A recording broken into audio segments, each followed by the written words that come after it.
4 महीने बीत चुके थे, बल्कि 10 दिन ऊपर हो गए थे, किंतु भैया की ओर से अभी तक कोई खबर नहीं आई थी कि वह पापा को लेने कब आएंगे। यह कोई पहली बार नहीं था कि भैया ने ऐसा किया हो। हर बार उनका ऐसा ही रवैया रहता है। जब भी पापा को रखने की उनकी बारी आती है, वह समस्याओं से गुजरने लगते हैं। कभी भाभी की तबीयत खराब हो जाती है, कभी ऑफिस का काम बढ़ जाता है और उनकी छुट्टी कैंसिल हो जाती है। विवश होकर मुझे ही पापा को छोड़ने अहमदाबाद जाना पड़ता है। हमेशा की तरह इस बार भी पापा की जाने की इच्छा नहीं थी, किंतु मैंने इस ओर ध्यान नहीं दिया और उनका वो अपना अहमदाबाद का रिजर्वेशन करवा लिया। दिल्ली अहमदाबाद राजधानी एक्सप्रेस अपने टाइम पर थी। सेकंड एसी की निचली बर्थ पर पापा को बैठाकर सामने की बर्थ पर मैं भी बैठ गया। साथ वाली सीट पर एक सज्जन पहले से विराजमान थे, बाकी बर्थ खाली थी। कुछ ही देर में ट्रेन चल पड़ी। अपनी जेब से मोबाइल निकाल मैं देख रहा था, तभी कानों से पापा का स्वर टकराया, पप्पू कुछ दिन तो तू भी रहेगा ना अहमदाबाद में, मेरा दिल लगा रहेगा और विनय को भी अच्छा लगेगा। पापा के स्वर की आर्द्रता पर तो मेरा ध्यान गया नहीं, मन ही मन में खींच उठा। कितनी बार समझाया है पापा को कि मुझे पप्पू ना कहा करें, मोहित पुकारा करें। अब मैं इतनी ऊंची पोस्ट पर आसीन एक प्रशासनिक अधिकारी हूँ, समाज में मेरा एक अलग रुतबा है, ऊंचा कद है, मान सम्मान है। बगल की सीट पर बैठा व्यक्ति पप्पू शब्द सुनकर मुझे एक सामान्य सा व्यक्ति समझ रहा होगा। मैं तनिक जोर से बोला, पापा, परसों मेरी गवर्नर के साथ मीटिंग है, मैं अहमदाबाद में कैसे रुक सकता हूँ। पापा के चेहरे पर निराशा की बदलियां छा गईं। मैं उनसे कुछ कहता, तभी मेरा मोबाइल बज उठा। सिमरन का फोन था। भर भराए स्वर में वह कह रही थी, पापा ठीक से बैठ गए ना? हाँ बैठ गए हैं, गाड़ी भी चल पड़ी है। देखो, पापा का ख्याल रखना, रात में मेडिसिन दे देना। भाभी को भी सब अच्छी तरह समझाकर आना, पापा को वहाँ कोई तकलीफ नहीं होनी चाहिए। नहीं होगी, यह कहकर मैंने फोन काट दिया। सिमरन का फोन था ना, मेरी चिंता कर रही होगी। पापा के चेहरे पर वात्सल्य उमड़ आया था। रात में खाना खाकर पापा सो गए। थोड़ी देर में गाड़ी जयपुर स्टेशन पर रुकी और यात्रियों के शोरगुल से हड़कंप सा मच गया। तभी कंपार्टमेंट का दरवाजा खोलकर जो व्यक्ति अंदर आया, उसे देख मुझे बेहद आश्चर्य हुआ। मैं तो सोच भी नहीं सकता था कि अरविंद से इस तरह ट्रेन में मुलाकात होगी। एक समय अरविंद मेरा पड़ोसी और सहपाठी था। हम दोनों के बीच मित्रता कम और नंबरों को लेकर प्रतिस्पर्धा अधिक रहती थी। हम दोनों ही मेहनती और बुद्धिमान थे, किंतु ना जाने क्या बात थी कि मैं चाहे कितना भी परिश्रम क्यों ना कर लूं, बाजी सदैव अरविंद के हाथ लगती थी। शायद मेरी ही एकाग्रता में कमी थी। कुछ समय पश्चात पापा ने शहर में मकान बनवा लिया। मैंने कॉलेज चेंज कर लिया और इस तरह अरविंद और मेरा साथ छूट गया। 2 माह पूर्व एक सुबह मैं अपने ऑफिस पहुंचा। कॉरिडोर में मुझसे मिलने के लिए काफी लोग बैठे हुए थे। बिना उनकी ओर नजर उठाए मैं अपने केबिन की ओर बढ़ रहा था। यकाएक एक व्यक्ति मेरे सम्मुख आया और प्रसन्नता के अतिरेक में मेरे गले लग गया। मोहित यार, तू कितना बड़ा आदमी बन गया, पहचाना मुझे? मैं अरविंद। मैं सक पका गया। फीकी सी मुस्कुराहट मेरे चेहरे पर आकर विलुप्त हो गई। इतने लोगों के सम्मुख उसका अनौपचारिक व्यवहार मुझे खल रहा था। वह भी शायद मेरे मनोभावों को ताड़ गया था। तभी तो एक लंबी प्रतीक्षा के उपरांत जब वह मेरे केबिन में दाखिल हुआ, तो समझ चुका था कि वह अपने सहपाठी से नहीं बल्कि एक प्रशासनिक अधिकारी से मिल रहा था। उसका मुझे सर कहना मेरे अहम को संतुष्ट कर गया। यह जानकर कि वह बिजली विभाग में महज एक क्लर्क है, जो मेरे समक्ष अपना तबादला रुकवाने की गुजारिश लेकर आया है, मेरा सीना अभिमान से चौड़ा हो गया। कॉलेज के प्रिंसिपल और टीचर्स तो क्या, मेरे सभी कलीग्स भी यही कहते थे कि एक दिन अरविंद बहुत बड़ा आदमी बनेगा। आज मैं कहां से कहां पहुंच गया और पिछली यादों को पीछे धकेल मैं वर्तमान में पहुंचा तो देखा अरविंद ने अपनी वृद्ध मां को साइड की सीट पर लिटा दिया और स्वयं उनके करीब बैठ गया। एक उड़ती सी नजर उस पर डाल मैंने अखबार पर आंखें गड़ा दी।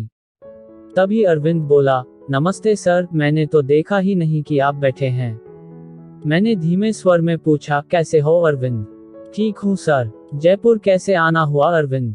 छोटी बुआ की बेटी की शादी में आया था, अब अहमदाबाद जा रहा हूँ।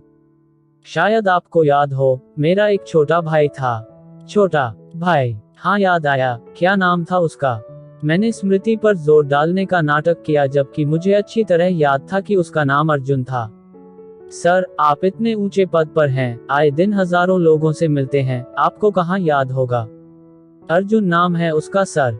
पता नहीं उसने मुझ पर व्यंग्य किया था या साधारण रूप से कहा था, फिर भी मेरी गर्दन कुछ तन सी गई। उस पर एहसान सा लादते हुए मैं बोला, देखो अरविंद, यह मेरा ऑफिस नहीं है, इसलिए सर कहना बंद करो और मुझे मेरे नाम से पुकारो। हाँ तो तुम क्या बता रहे थे? अर्जुन अहमदाबाद में है। हाँ मोहित, उसने वहाँ मकान खरीदा है। 2 दिन बाद उसका गृह प्रवेश है। 4-5 दिन वहाँ रहकर मैं और अम्मा दिल्ली लौट आएंगे। इस उम्र में इन्हें इतना घुमा रहे हो। अम्मा की आने की बहुत इच्छा थी। इंसान की उम्र भले ही बढ़ जाए, इच्छाएं तो नहीं मरती ना। हाँ, यह तो है। पिताजी कैसे हैं? पिताजी का 2 वर्ष पूर्व स्वर्गवास हो गया था। अम्मा यह दुख झेल नहीं पाई और उन्हें हार्ट अटैक आ गया था, बस तभी से वह बीमार रहती हैं।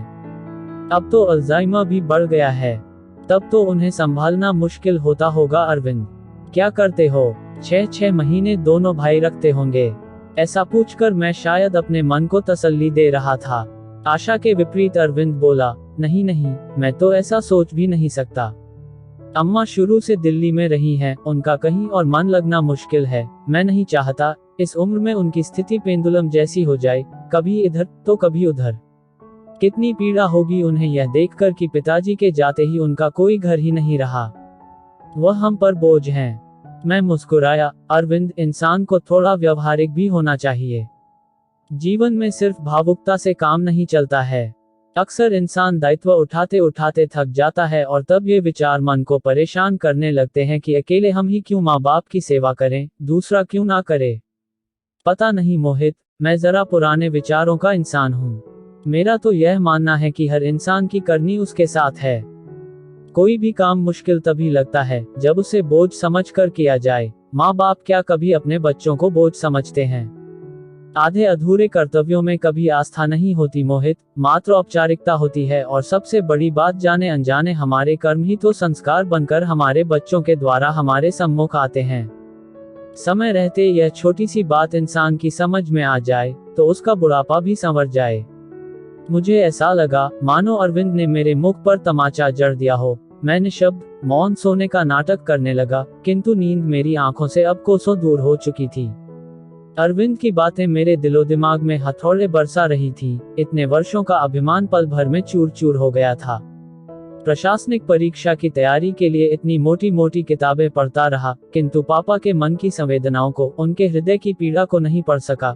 क्या इतना बड़ा मुकाम मैंने सिर्फ अपनी मेहनत के बल पर पाया है? नहीं नहीं, इसके पीछे पापा मम्मी की वर्षों की तपस्या है।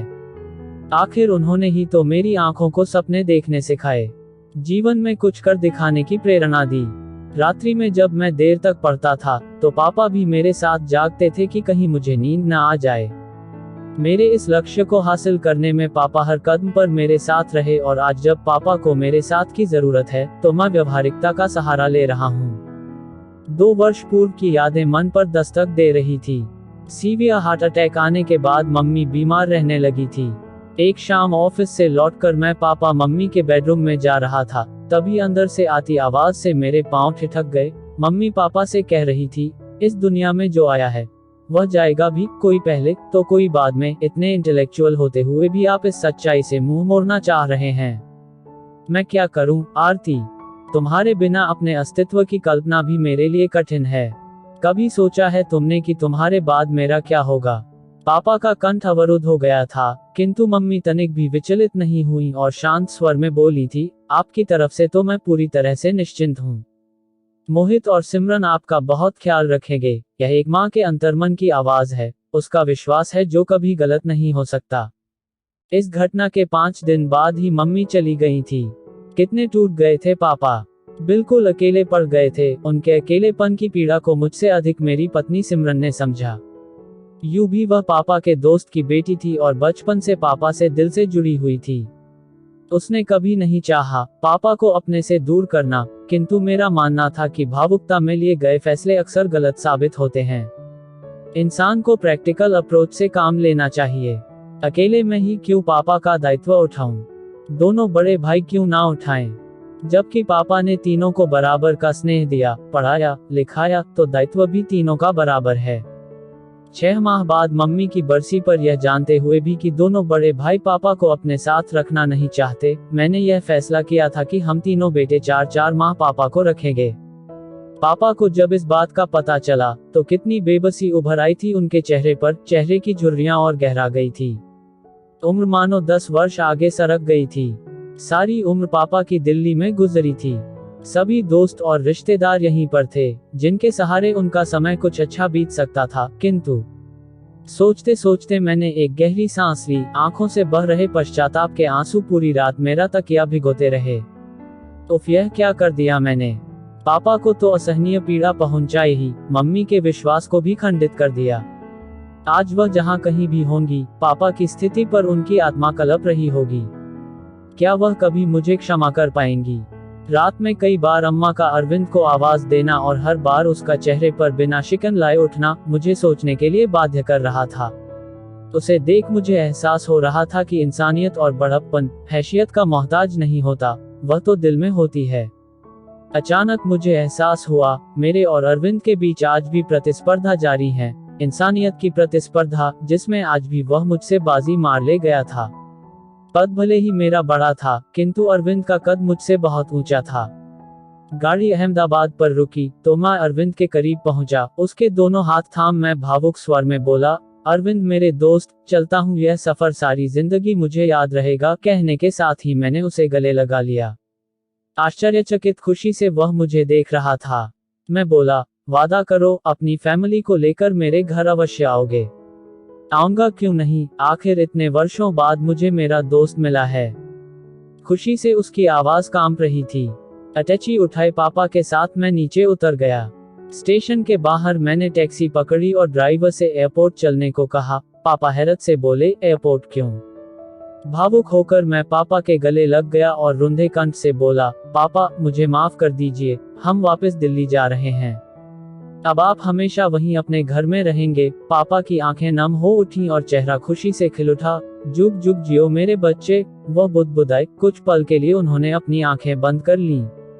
फिर चेहरा उठाकर आकाश की ओर देखा। मुझे ऐसा लगा मानो वह मम्मी से कह रहे हों, देर से ही सही, तुम्हारा विश्वास सही निकला।